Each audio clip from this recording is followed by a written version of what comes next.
Hello student, তোমরা যারা ক্যালকাটা ইউনিভার্সিটির আন্ডারে ছাত্রছাত্রী আছো এবং তোমাদের third semester education pass course অর্থাৎ CC3 বা GE3 পেপারে সাপ্লি আছে, তোমাদের জন্য আজকের সাজেশনটা খুবই গুরুত্বপূর্ণ। এখান থেকে তোমরা অতি অবশ্যই 100% কমন পেয়ে যাবে। ভালো করে তোমরা সাজেশনটা দেখে নাও। দেখো 10 নম্বরের জন্য যে প্রশ্নগুলো তোমাদের তৈরি করতে হবে। প্রথম প্রশ্ন, শিক্ষার সমাজতত্ত্বের বৈশিষ্ট্য ও পরিধি আলোচনা করো। সামাজিক গোষ্ঠী বলতে কি বোঝো? শিশুর শিক্ষায় সামাজিক গোষ্ঠীর ভূমিকা আলোচনা করো। পরের প্রশ্ন, সামাজিক পরিবর্তন বলতে কি বোঝো? সামাজিক পরিবর্তনের প্রভাব বিস্তারকারী উপাদানগুলি সম্পর্কে আলোচনা করো।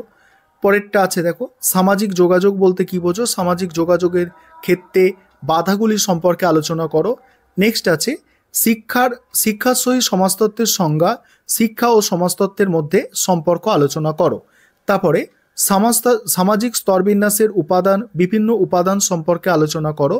তারপরে আছে দেখো, সামাজিক বিচলতার কারণগুলি উল্লেখ করো এবং সামাজিক বিচলতার ক্ষেত্রে শিক্ষার ভূমিকা আলোচনা করো। এখানে বলে নিই, যেগুলো স্টার দেওয়া আছে অর্থাৎ প্রথম দেখছো 4টে প্রশ্ন, এই 4টে প্রশ্ন কোনোভাবেই ছাড়া যাবে না, অর্থাৎ 2022 সালের প্রশ্ন তোমাদের জন্য মোস্ট ইম্পর্টেন্ট। তবে তোমরা যেহেতু সাপ্লিমেন্টারি পরীক্ষা দিতে চলেছো, তোমরা একটু বেশি পড়ো, সেটাই আমি চাই। কারণ এখানে তোমরা সাপ্লি যদি আবার চলে আসে তোমাদের, সেক্ষেত্রে প্রবলেম এসে যাবে। তাই প্রথম 4টে তো তোমরা পড়বে, প্রথম 4টের মধ্যে তোমাদের কমন আসবে।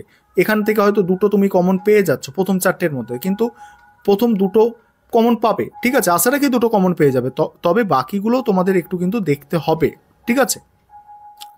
দেখো পরের প্রশ্ন, সামাজিক স্তরবিন্যাসের বিভিন্ন উপাদান সম্পর্কে লেখো। নেক্সট আছে সামাজিক বিচলতার কারণগুলি উল্লেখ করো, সামাজিক বিচলতার ক্ষেত্রে শিক্ষার ভূমিকা আলোচনা করো। বর্তমান পরিস্থিতিতে প্রযুক্তি ও শিক্ষার সম্পর্ক ব্যাখ্যা করো। শিক্ষার সহিত সমাজতত্ত্বের প্রকৃতি ও তাৎপর্য আলোচনা করো।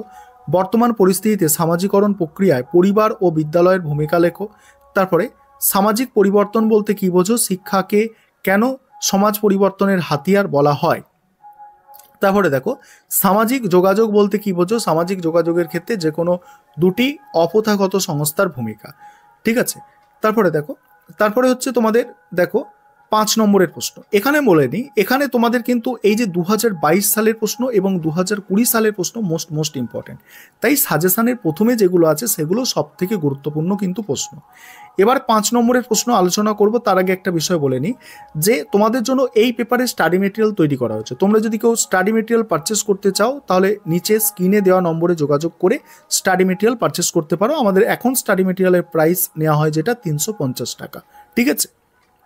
দেখো 5 নম্বরের প্রশ্ন, দেখো শিক্ষার সমাজতত্ত্ব অধ্যয়নের প্রয়োজনীয়তা কি?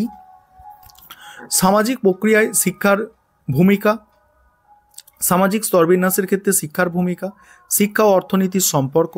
তারপর হচ্ছে দেখো, তথ্য ও যোগাযোগ প্রযুক্তি বলতে কি বোঝো? শিক্ষার সহিত সমাজতত্ত্বের ধারণা, সামাজিকরণে বিদ্যালয়ের ভূমিকা, শিক্ষার সামাজিক পরিবর্তনের হাতিয়ার বলা হয় কেন? সামাজিক স্তরবিন্যাসের প্রকারগুলি লেখো। শিক্ষার ওপর অর্থনীতির প্রভাব সংক্ষেপে লেখো। সমাজতত্ত্ব ও শিক্ষার মধ্যে সম্পর্ক লেখো। এখানে প্রথম 10টা ভালো করে দেখবে, ঠিক আছে? প্রথম 10টা ভালো করে দেখবে, তার থেকেও বলবো প্রথম 5টা সবথেকে গুরুত্বপূর্ণ, তারপর তোমরা 10 অবধি দেখবে এবং বাকি প্রশ্নগুলো তোমরা দেখে নাও। তোমরা যাদের পক্ষে সম্ভব হবে তোমরা দেখে যেতে পারো,